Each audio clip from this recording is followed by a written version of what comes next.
Afternoon, students.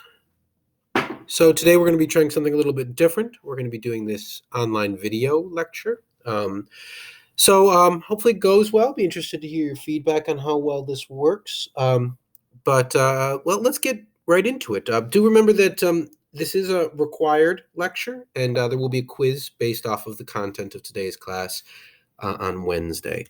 So today we're going to be talking about just the basics. We're going to go step by step through, not the basics, but a little bit more detail about exactly what happens as we do excavation. We understand now the sort of theory behind excavation, but how is it that archaeologists have actually figured out how to do excavation appropriately?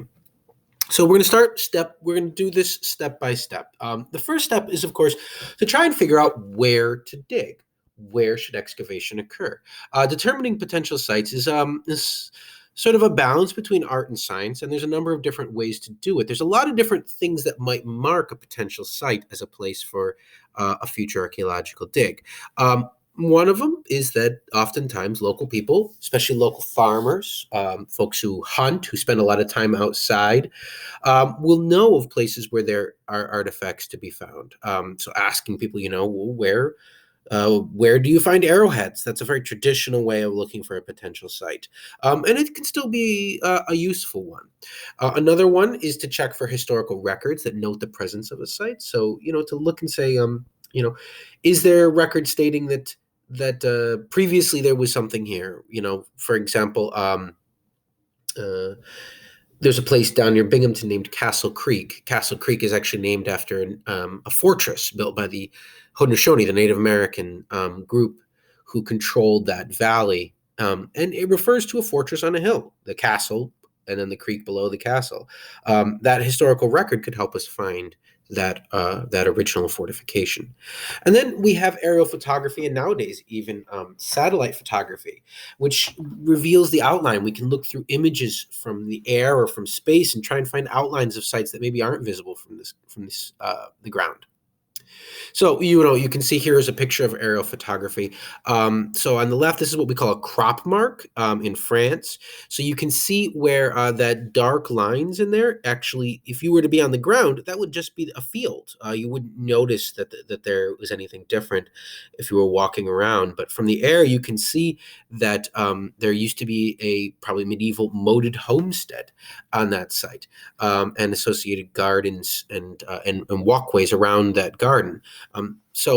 Basically, places where the soil is deeper because there used to be, say, a moat, the grass grows taller. And in places where the soil is shallower, because let's say there was a road, the grass will grow shorter. And that's not always visible on the ground. You can't always tell the difference between these things. But from the air, they're pretty obvious. Some other possible markers of potential sites, like I said, these three, but also statistical analysis. So I was involved in a project on the island of Dominica, which is an island in the Eastern Caribbean, in the Leeward Islands. And we were trying to search for locations of escaped slave maroon communities. So these are communities of folks who had been slaves, who escaped from slavery, who built their own hidden communities. But there's no good records of these places because they were hidden. But we knew the things that, the archaeologists knew the things that a site needs. The people need water. They need access to certain resources. And so he put into a statistical analysis on the island all of the places where those things were located, and then determined where the most likely locations for a site would be. And then we went and tested those locations, and we actually were successful in finding a camp. And sometimes sites are found just accidentally. So for instance, construction work oftentimes uncovers sites unexpectedly. And sometimes we have what's called mandated archaeology, which is essentially the law states that you must test for things because, the government's going to build a building and they need to test it because it's an archaeological sensitive area, and they find something. So there's lots of different ways that we can find a site. So let's say we think there's a site at a particular spot. We now have to confirm the site. Now, there's a couple of ways of doing that. The first is what we call a walking survey, which means, and I talked about this last class, you take up your team and you sort of spread them out an arm's length apart, and you have them just walk the ground and look for things that have turned up on the ground. Walking surveys can be good, especially in places where preservation is really good, like like in the desert where it's really dry and things maybe preserve on the ground. Walking surveys are not that good in places where people spend a lot of, where contemporary people, modern people spend a lot of time, because they just tend to, their modern stuff tends to sort of just overwhelm everything that's there from the past. And then there's also what we call test holes, which is we basically lay out a grid on a site and we dig a series of random holes in the ground. And then when I mean random, I mean literally random. We use a statistical tool to analyze where to randomly put our holes in the ground. And then we dig down these little circular 10 centimeter wide holes, down a certain depth, and we see if we can find any artifacts. So let's say we found, not just found a site, but also confirmed that there appears to be something there. Maybe we found something through a walking survey. Maybe we dug a hole in the ground and found something. Now we need to do what's called laying out a grid, which is we need to basically create a 1 meter by 1 meter set of squares that crosses the entire region. That way we can dig and we know exactly where we're digging. So we can say, we're exactly 1 meter away from this or 1 meter away from that. And if we return on multiple years when we've covered up our original holes, we're not digging the same place twice. So what we do is we have to choose a place to basically serve as point zero. And this we call a datum. And a datum is a noticeable, relatively non-movable feature of the area that archaeologists could use to measure from. So a traditional datum might be, for example, the corner of a large stone church, right? So the idea is that churches very rarely get torn down. And so there's a good chance that future archaeologists will be able to measure from a particular corner. Another typical type of datum that might get used is what we call a geological marker, which is the U.S. Geological Service comes through and lays out markers. There's actually one on the front of Hubbard Hall in Cazenovia. And if you look for them, basically tells you exactly how high the elevation is and exactly where you're located, and they're really useful. Most places don't have those, though. If we can't find any relatively permanent, long-lasting object that we can measure very precisely from, then what we do is we create a datum, which means we basically take a steel rod, and we bury it into the ground down to it's just at the same level as the ground. And that tells us exactly where point zero is. There is actually one of these in the front lawn of Hubbard Hall. I won't point it out to anybody, but it's tucked away somewhere where it's out of the way and nobody will know where it is. And that is where we measure our zero from. And from there, we lay out a grid, and we do this using the tools that surveyors use to lay out property lines. So we have this tripod with a series of tools on top of it. And we use that to very precisely measure exactly elevation and distance, and we create this grid, and we eventually lay out a series of strings. And so you can see this here, and this is a grid. So the datum is probably not here. The best idea is to have the datum be a little ways away from where you're working on, so you don't actually dig into the datum and disturb it. So maybe a good 20 meters in both directions away.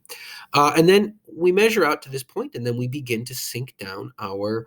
You'll notice that at each of the corners, these 1 meter by 1 meter squares, is a pole that marks where it is. They've been flagged, and you'll notice they have numbers written on them, and then they're very precisely measured out. And then now sometimes we maintain walls between our squares. You'll see some of these squares here have walls between them. Other times we don't. It just depends. If there's something really interesting in the wall, then we tend to leave it there. But as these things get bigger and bigger, as these digs get bigger and deeper, it becomes more and more difficult to maintain those walls. Now, an important thing is that these grids need to be measured very precisely from the same level, but the ground is very rarely level. So what we oftentimes will do is we will measure from one corner, and then we'll make everything level from that corner, usually the tallest corner of the dig. And that sort of be our zero mark. And to do that, we have to use a line level. So you'll see here, this archaeologist has this string, and they're sort of extending it out, and they've got this line level, which is this tool in the bottom right-hand corner that ensures their string is level, and they're measuring down. You notice they have a meter tape measure. They're measuring down, and they want to dig only 10 centimeters, but not 10 centimeters from the level of the top of the soil, but 10 centimeters from that universal 0 point of the datum. So they're constantly measuring so that they have a uniform depth as they go down. So once we begin to dig, we'll also do grids within a unit. So we'll create a 1 meter by 1 meter unit, and then you'll notice that this grid here is further divided into 10, um, 10, 10 centimeter squares. So this is a piece that's on a sort of wooden framework, and we will lay that over the top in order to measure very precisely the distance and orientations of things. And we'll oftentimes use this for our photographs. So we'll take pictures as we'll photograph both with and without the sampling grid over the top. So the grid controls not just for space in sort of right and left, but also depth up and down. So control over depth, as I already mentioned this some, is really very important. So here we have an archaeologist who's measuring. Now here they've gone down many levels, right? They're probably over a meter down at this point, but it's still maintaining that very precise. Notice she's got the line level on the pink string, the folding ruler. She's trying to be very precise in getting 10 centimeters down. And then that is a level. So each level is a meter by a meter wide and 10 centimeters deep. And then another 10 centimeters and another 10 centimeters and so on and so forth. So as we're digging, now once we lay out our grid, we start digging down. So this is the best known step of archaeology, and it's important that this be taken with really great care. There's a lot of precision involved. And we're going to watch a little video, some folks from the University of Oregon here, who are going to explain to us how they go about some of the techniques that they use in creating their own, in doing their excavations. So we'll just give this a chance to load up here. All right, I'm going to maximize this video.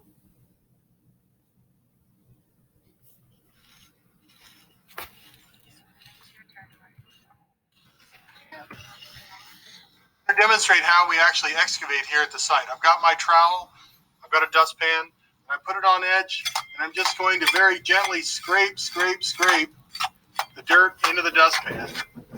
And as I do this, I'm trying to expose artifacts that might be in the ground. So here I'm actually starting to find something. And I'm going to shift over to using just a wooden skewer. And the wooden skewer is good because it doesn't scratch up the rock that I'm trying to expose here. And then I'm going to switch to using a brush so that I can just brush this away. And we can see I can even turn the end of the brush over and use it to dig with a little bit. And ultimately, I can expose this thing. As I'm looking at it and clean it up, it's just a plain old rock. But there are a lot of these kinds of objects that we find in sites. Sometimes they're artifacts, sometimes they're just plain rocks. So, as I trowel this dirt into the dustpan, I'm going to put it into a bucket, and that bucket will go off and have everything get screened. The students will pass the dirt they've excavated into a set of screens. We use water in order to wash the dirt away and expose artifacts. The things that we can find with wet screening include very fragile items, things that wouldn't necessarily show up if you're processing the dirt by dry screening it. You see that there are some very unusual shapes here in the floor, and these shapes show the outlines of rodent burrows. So we have burrowing gophers and mice and things like this in the site, and they burrow down through the layers of dirt, and they can mix together different parts of the site. So they can bring something that was on the surface way down here into a layer that's close to 10,000 years old. Well, that's not a good thing for our ability to figure out what's happening here at the site. So to solve this problem, we simply trace around the rodent burrows. We leave the different colored dirt standing all by itself. You can see how that's a little bit lighter. And at the very end, when we're done taking this part down to the level we want to reach, we come back, we take a photograph, and then we remove these out and we screen them separately. That way, we can make sure that we're keeping the rodent disturbed dirt separate from the undisturbed dirt right here. And in that process, the rodents won't win. They don't mess us up. We can still figure out what's happening here at the site, and we can understand the peoples of the past.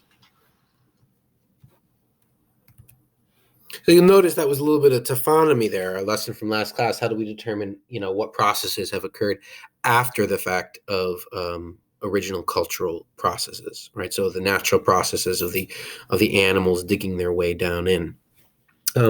So remember, a site can only be excavated once, and so it's necessary that excavation is done with great care and great levels of precision. Archaeologists must do everything possible in order to preserve all the information available, even if they don't eventually use it. You'll notice that he actually goes and screens the dirt that's coming out of those rodent burrows. Even though he doesn't think that it's likely that anything's going to be found there, he's still doing that step in order to ensure that nothing ever gets missed. So here we have, again, our artifacts are oftentimes delicate, and we must work with great care.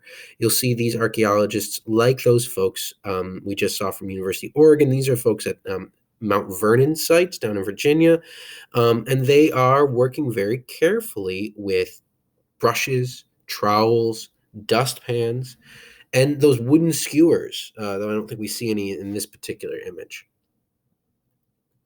And we're constantly taking meticulous notes. So archaeologists will sketch and photograph each layer as they excavate it. They'll make note of the locations of all the artifacts. They'll make note of all changes to the soil. If you remember back from that video just a second ago, he noted, how did he know that it was a rodent burrow? Very specifically, it was a change in the color of soil. And you'll see here on the right, here's a picture. It's a little bit dark, but also from Mount Vernon, of archaeologists there comparing a bit of soil on the end of their trowel to what's called the Munsell scale. And the Munsell scale is an official archaeological scale of soil colors. So all possible soil colors are listed there. That way we can know precisely, we can compare soils between different sites using Munsell scale for a universal scale comparison. And as artifacts are removed, they're placed in individually labeled bags that correlate to the site, to the artifact, to the layer. And then we saw there also briefly in the video sifting. Now there's two types of sifting but dirt must be sifted after all locations. And what we'll do is we'll sift everything from the same layer in the same square at the same time. But at this point, everything from the same layer at the same square all gets mixed together in these buckets. So we're losing a bit of precision here, but this is a way to make sure that we don't miss certain artifacts. So dry screening, and that's what you're seeing here in this photo, is done where the dirt is poured onto a screen, and the screens are different widths, just depending on what exactly the fineness of the level of detail that you're looking for. And then the archaeologists will sort of push in dry screening. They'll push the dirt directly through the screen, shake it out, usually over wheelbarrow, sometimes over the top of a tarp. And then they will be taken out of the screen and bagged if anything's found. Wet screening, which is what you just saw, saves more objects from each layer, but it does require that you have water on site, which oftentimes archaeological sites are quite distant from that kind of facilities, and it's very difficult to do wet screening in those cases. So not only cultural artifacts are taken, archaeologists also collect pollen samples, like the one pictured to the right here, soil samples, bone samples, plant matter samples, and especially charred wood. Charred wood is incredibly useful for a lot of different tests. So here you can see an archaeologist just taking samples of pollen from an archaeological site there into a plastic bag. So every day, at the end of each day's digging, artifacts are not only collected, but also cleaned, rebagged, photographed, labeled, and sorted, all done usually. The best practice is to do it, whatever you dig up that day, catalog it that night. And trying your best to keep up on that. Though oftentimes in practice, archaeologists fall behind and then use rainy days to catch up on their cataloging. Careful records must correspond between all of the artifacts and the notes from the day's work. So each day, notes should be done, artifacts should be completed, and you can see here's an example where we have, that each dig is going to have its own system for notation of exactly how do we know, where it was, what artifact number it was, but clearly the bag has been labeled here, and this allows us to find that information over time. Then we analyze the artifacts. Now, this is not always done at the same time as the dig. It could be done later on. Oftentimes, digs occur in the summer. Analysis and lab analysis is done in the winter. That's a pretty typical situation here in the far northern hemisphere. But in analysis, artifacts are weighed, sorted, and analyzed. We determining what type of object it is. Sometimes that's more difficult than you think it is. Is it ceramic? Is it uh, rock? Is it just a big clump of dirt? Sometimes we find things like, oh wow, we were a bit overzealous in saving that. Determining what an object is important piece. So here we have a couple of archaeologists examining some pieces of pottery and comparing it to photos of pottery found in other locations and sort of historic images of historic pots in order to try and determine exactly what style that we're dealing with in this period. Now, sometimes we do outside analysis. Specialized tests can sometimes be performed that can't be done in-house. And these are sent out to labs, sometimes done at private companies do these, also large universities. These tasks can be very, very specialized, and it's outside of what's practical for every single college and university to maintain the testing facilities to be able to do all of this. So that's why these outside labs exist, but they are quite expensive, which means that we limit exactly what's tested, and we try to make sure that whatever we do is the most important stuff. And then finally, we store everything that we've got. And this is a really important step that shouldn't be ignored. Storage involves protecting both the records and the artifacts themselves. Now, on the right here, you see pictures. The bottom picture is a very old-fashioned traditional storage, these wooden drawers. And you'll still see them sometimes in archaeological laboratories where you pull them open and they're labeled and there's objects laid out, sometimes on a foam or a bit of cloth to protect them, and they're laid out in that way. The top storage system is actually a much more modern storage system where instead of using these drawers, these wooden drawers, we use plastic bins that can be better sealed. And they're a lot easier to move around and transport, and they provide better protection for the objects. So in general, while the old wooden drawers are quite picturesque, most archaeological labs are switching over to the plastic bins, and then the file storage facility alongside it where all the files from the excavation are kept. So, we want to be concerned about a number of different things here as we're trying to store objects. First off, preservation. We want to make sure that where we store the objects does not cause damage to them, that it's not too warm or too cold, that we don't have wide movements in temperature, that we don't have vermin like insects, cockroaches, and things getting into these and damaging them, or mice, for instance. We want to make sure that the place is not too damp or too dry, that we're not having stuff either crumble on us or rot on us. We also aren't concerned about safety. We want to make sure that objects are not stolen. Some objects are quite valuable, and so there are people who will steal them in order to sell them on the black market. So we want to make sure that the place is secure, but also we want to balance safety against accessibility, because we want to make collections available for legitimate researchers to be able to visit and understand. So there's this balance between accessibility and safety. How do we ensure that people can both get to these objects for the purpose of good research, but also protect them against possible looting? And then finally, organization. We want to make sure whatever place we have, that stuff is organized so we can find it. I mean, look at these drawers, look at these things. Stuff can get so easily lost. Even something as small as the Cazenovia Public Library Museum, you'll notice that they're just finding stuff recently as they go through. We want to avoid that as much as possible and really have a good quality organizational system where we're able to find things quickly and easily. So that's the 7 steps to doing archaeological research. And each of them is absolutely necessary, right? Storage sometimes gets overlooked. People tend to focus a lot on excavation, forget about analysis, or just the process of finding the site in the first place.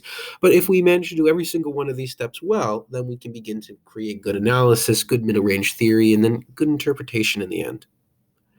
All right, everyone. Well, thank you for sticking with me on this, and I will see you on Wednesday.